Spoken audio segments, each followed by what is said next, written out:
बात करेंगे sequence series के आगे बारे में। कल तक हमने नॉर्मल एपी के बारे में बात की थी, अब उसकी छोटी सी बात रह गई थी, वो है अरिथमेटिक मीन।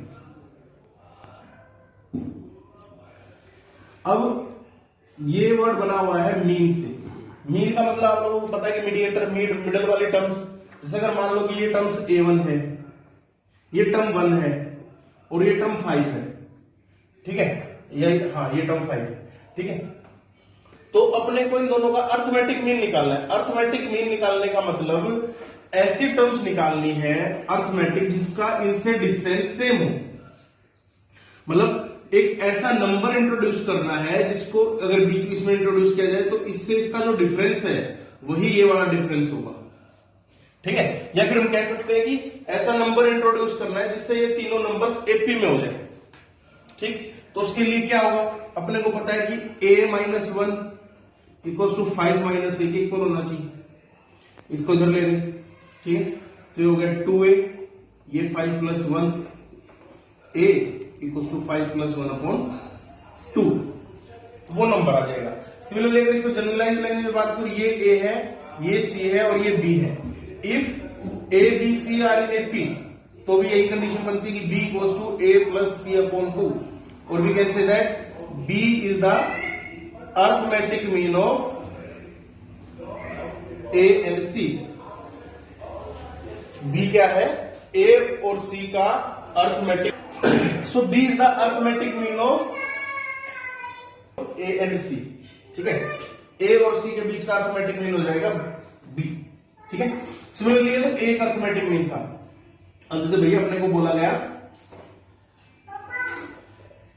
और विस्तार से जानते हैं, मान लो कि एक नंबर है a और ये है b, इन दोनों के बीच में बोला गया कि 3 अरिथमेटिक मीन इंट्रोड्यूस करो। कितने अरिथमेटिक मीन इंट्रोड्यूस करो? 3। तो 3 अरिथमेटिक मीन इंट्रोड्यूस करने का मतलब है कि 3 नंबर को इस तरीके से डालो कि जो पूरा सीक्वेंस है ये एपी बन जाए। पूरा सीक्वेंस क्या बन जाएगा मेरे पास? एपी बन जाएगा।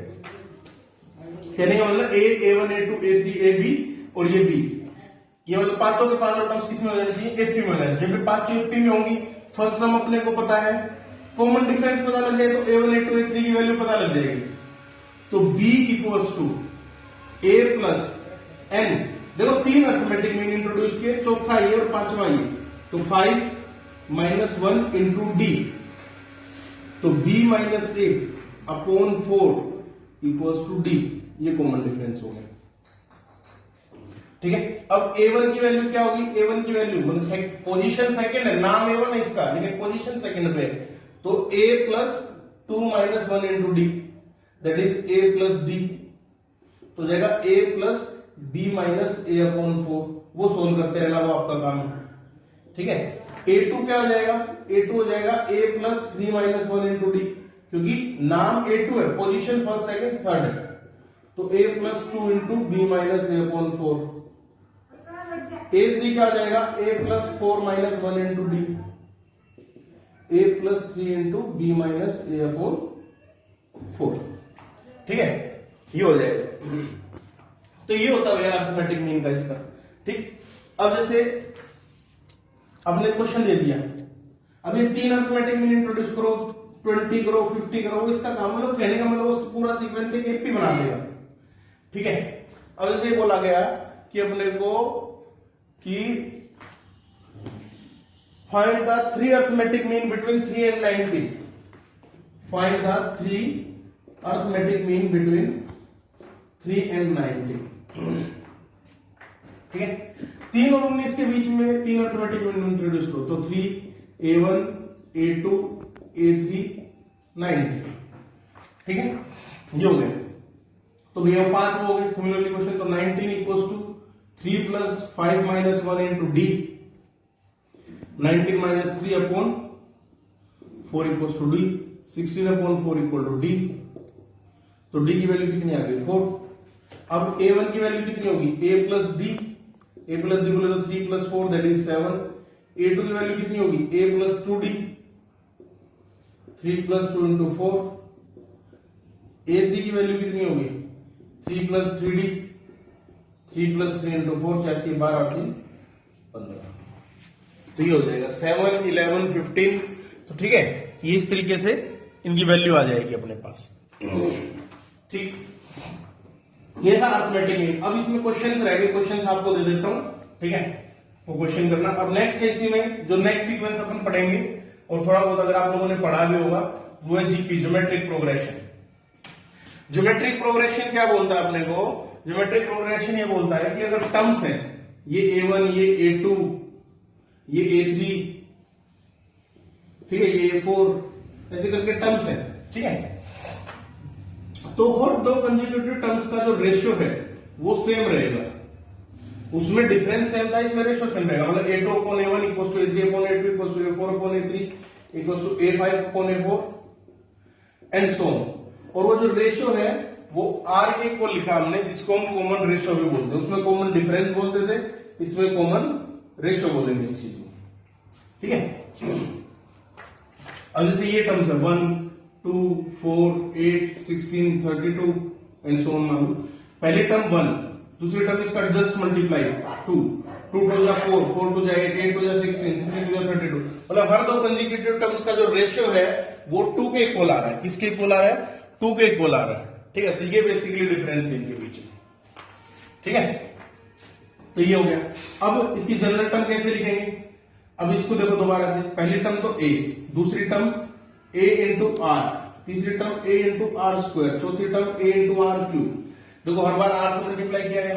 मान लो कि अपने को 10th टर्म निकालनी है, A10 निकालना है, तो A into R ratio, second term में R इसकी वैल्यू एक कम है, थर्ड में 2 है, तो एक कम होगा, A into R ratio power 9। तो जनरल टर्म अगर nth टर्म निकालनी हो तो होगी A into R raise to the power 10 minus 1, n minus 1।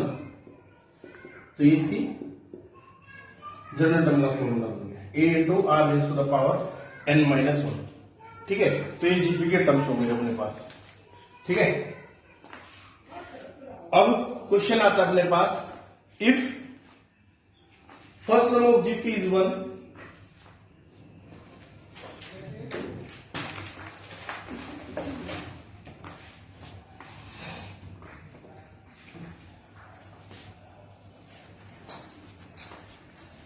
Question है फर्स्ट टर्म, मतलब फर्स्ट टर्म कैसे लिख लेंगे? A1 equals to 1 and sum of third and fifth term is 90. Then find R. R के बारे में बताना क्या होगा, ठीक है। थर्ड टर्म बोले तो A into R square, fifth term बोले तो A इंटू R के पावर 4 इक्वल्स टू 90। A की वैल्यू 1, तो R स्क्वायर प्लस R के पावर 4 इक्वल्स टू 90, R के power 4 plus R square minus 90 equals to 0, ठीक है। ये होगा। अब R स्क्वायर को तो T मान लो, तो खैर की बात है, इसको बाय क्वाड्रेटिक में सोल्व कर दोगे आप, ठीक। तो ये क्या बन जाएगा? R की power 4 plus 10R square minus 9R square minus 90 equals to 0। R square बोलो तो R स्क्वायर प्लस 10 माइनस 9 को निकालो, R square plus 10 equals to 0। तो ये R square minus 9 into R square plus 10 equals to 0। ये तो देखो कभी नेगेटिव हो नहीं सकता, इसका मतलब ये होना पड़ेगा R square equals to 9, R की वैल्यू प्लस माइनस 3। इन बातों को ध्यान रखना भैया, प्लस माइनस 3। तो हमने पता था कि कॉमन रेशो पिछले जैसे कुछ में एपी में पढ़ा था कि डिफरेंस टर्म्स निकाल लोगे तो वही आ जाए, ठीक है।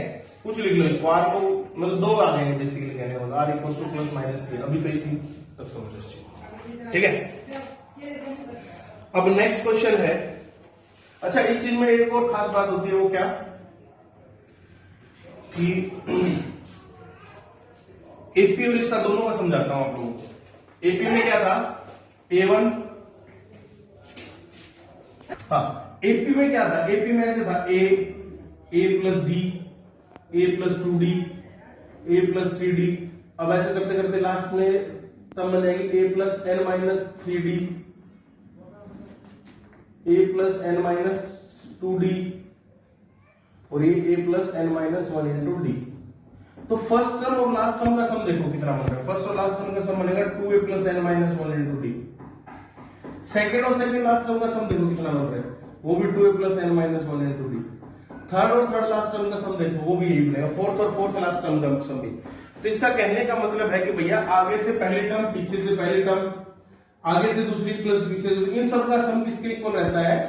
इक्वल रहता है, इन सबका सम क्या रहेगा, इक्वल रहेगा। जैसे अगर मान लो ये मान लिया 1 2 3 4 5 ये मान लिया, ठीक है, 5 और 1 6, 2 और 4 6, तीसरा मिडिल में 2 बार आ रहा है, 3 into 2 6, ठीक है। तो इन सब का टर्म सेम रहता है। ऐसे ही जीपी में होता है। जीपी क्या कहता है, ये पहले ए आर स्क्वायर ऐसे करते करते ए आर एन की पावर -3 ए इंटू आर की power N -2 A into R की पावर एन -1 ऐसे हो गया। आगे से फर्स्ट इंटू पीछे से फर्स्ट क्या हुआ, ए स्क्वायर इंटू आर की पावर एन -1, आगे से सेकंड पीछे सेकंड का सम भी A R square into R की पावर एन -1, आगे थर्ड इंटू पीछे थर्ड, इनका प्रोडक्ट भी सेम रहेगा। तो एपी में सम सेम रहता है और जीपी में इनका प्रोडक्ट सेम रहता है, ठीक है। ये बात इसमें मोस्ट इंपोर्टेंट ध्यान देने लायक। अब इसके ऊपर क्वेश्चन आएंगे बहुत सारे, एक क्वेश्चन अपन करके देखते हैं इसी में।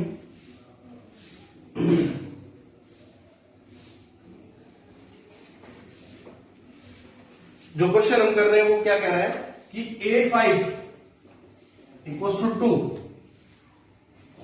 ठीक है। इसी जीपी की फिफ्थ टर्म की वैल्यू 2 है। Find the product of first 9 terms.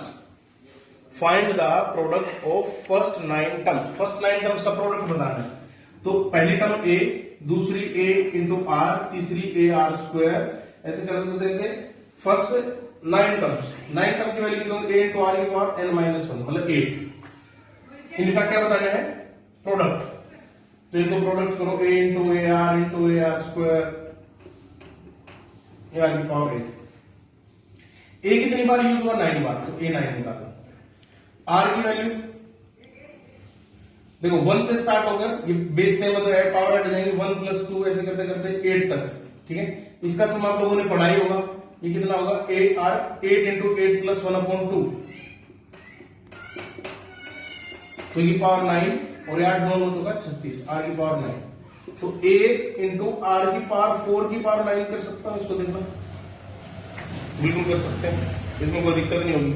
और A5 की वैल्यू कितनी होती है, a इंटू आर की पावर 4, वो कितना दे रखा 2, तो इसका प्रोडक्ट की वैल्यू कितनी हो जाएगी, 2⁹9। दोबारा से देख लो इस क्वेश्चन को, दोबारा से देखेंगे तो क्या पता लगेगा अपने को कि भैया A5 दे रखा है, A5 मतलब a इंटू आर की पावर 4 दे रखी है। प्रोडक्ट ऑफ फर्स्ट 9 टर्म्स पूछा गया, फर्स्ट 9 टर्म्स को लिख लेते हैं पहले। प्रोडक्ट कर लिया हम लोगों ने, एक तो 9 टाइम्स आएगा तो e की पावर 9 और r की वैल्यू 1 + 2 + 8 तक जाएगी, क्योंकि लास्ट टर्म n - 1 बनेगी, ठीक है।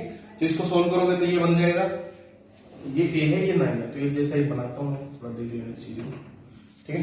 तो a इंटू आर की पावर 4 की पावर 9, ठीक है, तो 2⁹9 आ जाएगा, ठीक है। अब जीपी में सम के बारे में बात करते हैं, इसका तो जनरल टर्म हो गया है। जीपी में सम कैसे निकालेंगे, एस है, एस की वैल्यू a + ar स्क्वायर, मान लो n टर्म्स तक का निकालना है,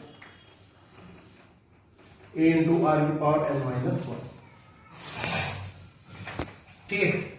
r से मल्टीप्लाई कर दो इसको, r इंटू एस एन लिख दो, r इंटू एस एन करके एक एक शिफ्ट करके टर्म्स लिख दो। ये a था तो a into R, A R था ए आर स्क्वायर, मतलब एक एक शिफ्ट करके लिख दिया। तो जो ला यहाँ पे थी वो यहाँ पे आ जाएगी, इंटू आर की पावर n - 1, और प्लस इसमें r मल्टीप्लाई करोगे तो a इंटू आर की पावर n। क्या किया कि Sn में इसी टर्म्स में पूरी टर्म्स को r से मल्टीप्लाई करके इसके नीचे ना लिख के एक एक शिफ्ट करके लिख दिया। तो ये लास्ट वाली टर्म थोड़ी सी बाहर निकलाएंगे क्योंकि यहाँ पे छोटी सी सबट्रैक्ट कर दो। Sn कॉमन निकाल दोगे, यहां से 1 - r बच जाएगा, ये कैंसिल ये कैंसिल ये कैंसिल ये कैंसिल, तो a बच गया माइनस a इंटू आर की पावर n बच गई। a को कॉमन निकाल दो, 1 - r की पावर n। Sn की वैल्यू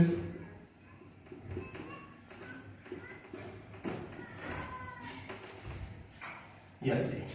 तो ये सम होता है फर्स्ट n टर्म्स का। अब देखो बुक में कई बार ऐसे गिवन होता है कि if r is greater than 1, तो आप इसको ऐसे लिख सकते हो, a इंटू आर की पावर n - 1 अपॉन r - 1। तो वो जस्ट एक लिखने का इनका टेक्निकल वे है, और ये यूज होता है जब r की वैल्यू लेस देन 1 हो, ठीक है। ये लिखने का इनका टेक्निकल वे है, बाकी दोनों से आंसर सेम ही लिखेगा। इसमें जस्ट क्या किया इन्होंने, माइनस को कॉमन निकाला, तो कंफ्यूज मत होना है कौन सा कब अप्लाई करना है, तो इस चीज के ऊपर ध्यान देना है, ठीक है। ये जब r ग्रेटर देन 1 और ये ओवर में, ये n टर्म्स तक का सम है। अगर मान लो कि कई बार आपसे इनफाइनाइट टर्म्स का सम पूछा जाए, एस इनफाइनाइट मतलब कंटिन्यूअस जीपी चल रही है, ठीक है, तो उसमें दो टाइप्स की कंडीशन होती है कि पहली, अगर कॉमन रेशियो ग्रेटर देन 1 है, जैसे फॉर एग्जांपल इसमें 1 2 4 8 16 32, अब ऐसे पूछा जाए कि इनफाइनाइट टर्म्स है तो इसका सम बताओ। अपने को पता है कि हर बार टर्म्स इंक्रीज होती जा रही है तो सम भी इंक्रीज होगा इसका, ठीक है, तो इस ऐसे टर्म्स का सम कितना होगा इनफाइनाइट का, इनफाइनाइट, जो कि पूछा नहीं जाएगा आपने, इसको तुक नहीं बनता, ठीक है। बट अगर कॉमन रेशियो 0 से 1 के बीच में लाई करता है, if common ratio lies between 0 to 1, तो क्या कंडीशन होगी, तब देखो ये फॉर्मूला होता है a इंटू 1 माइनस आर की power n upon 1 minus R. अब फिजिक्स में भी एक और चीज पढ़ोगे, अगर कोई चीज 0 से 1 के बीच में लाई कर रही है और उसकी पावर इनफाइनाइट तक लेके जा रहे हो, जैसे ये r है, ये 0 से 1 के बीच में लाई कर रहा है और उसकी पावर इनफाइनाइट तक लेके जा रहे हो, तो इसका मतलब वो और छोटी होती रहेगी। जैसे मान लो 1/3 है, 1/3 की पावर 1, इसको रब कर देता हूं,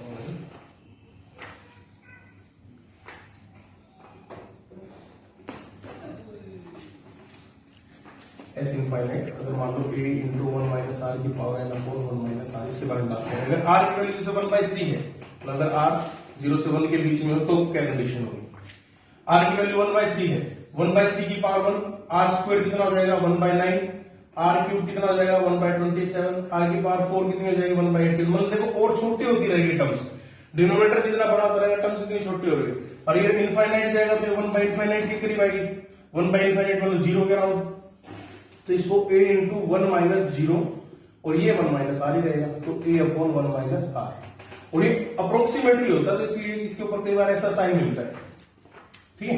तो कहने का मतलब अगर राउंड में इसमें बात करें जल्दी क्वेश्चन में कि if common ratio lies between 0 to 1, तब s इनफाइनाइट का सम ये बनेगा a अपॉन 1 माइनस आर, ठीक है। इसके ऊपर एक क्वेश्चन देख लेते हैं, आपको इसको नोट कर लो।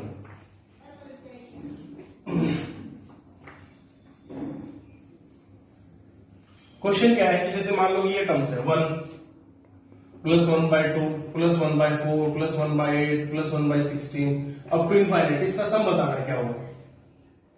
तो s इनफाइनाइट क्या बोला था, a अपॉन 1 माइनस आर, इसका कॉमन रेशियो निकालो, r निकालो तो 1/2 बन जाएगा, ठीक है। पहली टर्म 1 अपॉन 1 माइनस 1/2, तो s इनफाइनाइट का सम कितना आएगा 2 आएगा, ठीक है। तो इस टाइप से क्वेश्चन कर सकते हैं, इसमें इस टाइप से होंगे बल्कि। अब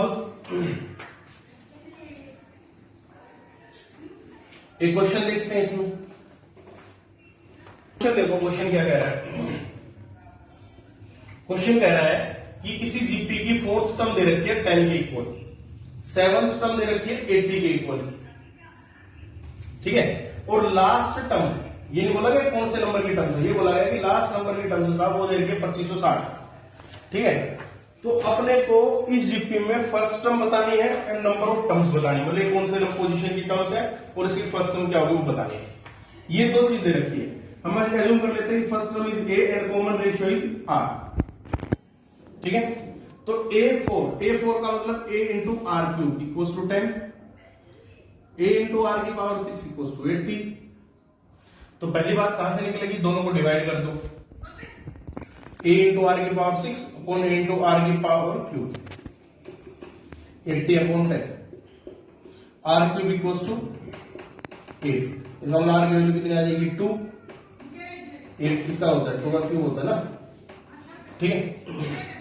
तो ये इसमें देखो a इंटू 2 का cube equals to 10, 10 upon 8, 5 upon 4, ठीक है, a equals to 10 upon 8 that is 5.4, ठीक है। अब मतलब पहला टर्म पता चल गया, कॉमन रेशियो पता चल गया, तो लास्ट टर्म की वैल्यू पता चल जाएगी। एक क्वेश्चन का पार्ट यहीं से कंप्लीट हो गया अपना। लास्ट टर्म बोले तो a इंटू हम मान लेते हैं कि nth टर्म है n-1 equals to 2560, 5/4 into r की पावर n-1 इक्वल्स टू 2560,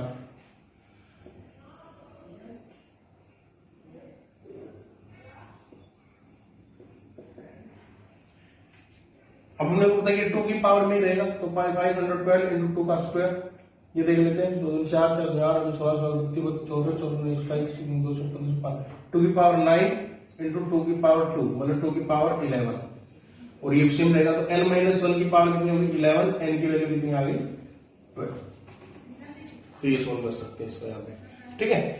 पहले क्या करें, बस जस्ट सिंपल सा क्वेश्चन है, डिवाइड कर लो, डिवाइड करने से यहाँ से इनकी इक्वेशन निकल के आ जाएगी, ठीक है। अब रहेगी इसकी कुछ प्रॉपर्टीज के बारे में बात, ठीक है। लास्ट टॉपिक आज में थ्योरेटिकल पोर्शन, फिर उसके बाद एक क्वेश्चन और करेंगे। क्या कह रहा है ये कि अगर जीपी है A1 A2 A3 A4 GP है, ठीक है। यदि मैं इसमें किसी कांस्टेंट को ऐड करता हूं, मतलब k into A1 k into A2 k into A3 ऐसे बन जाए तो ये भी जीपी में ही रहेगा। अगर मैं इसको किसी कांस्टेंट से डिवाइड कर लेता हूं, बस जीरो नहीं होना चाहिए कांस्टेंट, तो ये भी रिजल्टेंट जीपी में रहेगा। अगर कोई दूसरी जीपी है जैसे B1 B2 B3, अगर इनको आपस में मल्टीप्लाई कर लेता हूं तो भी रिजल्टेंट जीपी में रहेगा। अगर इनको डिवाइड कर लेता हूं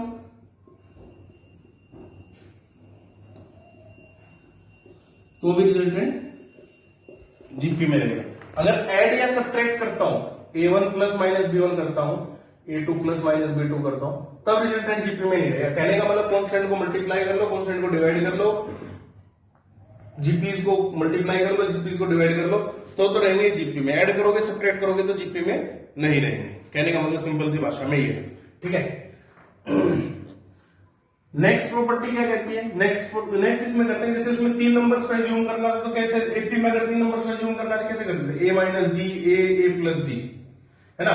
इसमें अगर 3 नंबर्स को एज्यूम करना है अपने को तो अपन कैसे करेंगे, a बाय आर a और a आर, ठीक है। इसमें अगर 3 नंबर्स को एज्यूम करना है तो इसमें कैसे करेंगे, a बाय आर a और a आर, ठीक है। 4 नंबर्स को एज्यूम करना तो a by R cube a by R A R into A R cube, ऐसे एज्यूम करेंगे। अगर 4 नंबर्स को एज्यूम करना है तो ऐसे करेंगे, 3 नंबर्स को एज्यूम करना है तो ऐसे करेंगे, ठीक है। एक क्वेश्चन देख लेते हैं इसमें कि if continued product of 3 numbers in GP is 216, क्या कह रहा है, if continued product of 3 numbers in GP is 216, ठीक है। And product in pairs, product in pair wise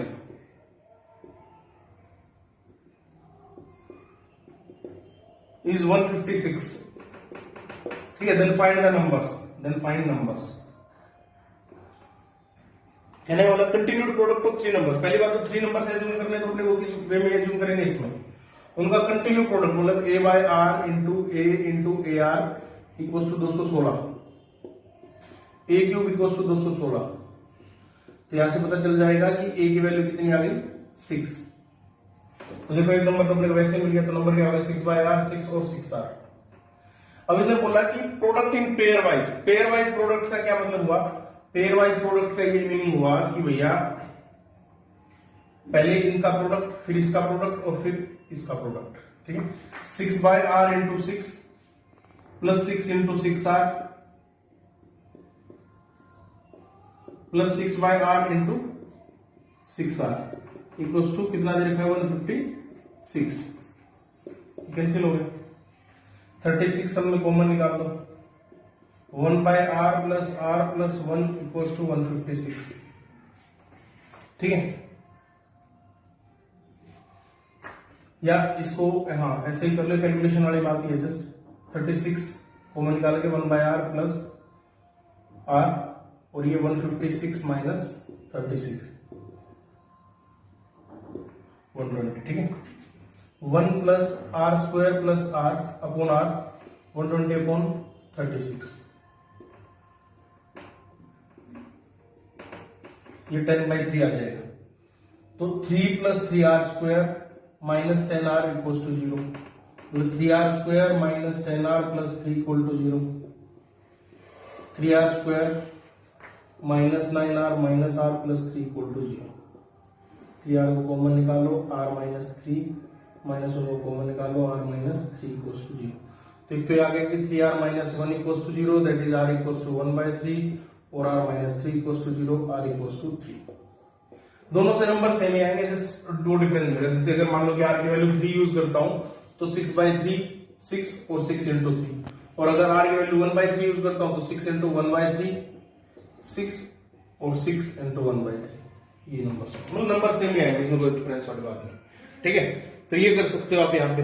तो जीपी का अभी तक का पोर्शन यही है। कुछ क्वेश्चन जीपी के होमवर्क में देता हूँ, कुछ एपी के देता हूँ। ठीक है, तो उसको देख लेना।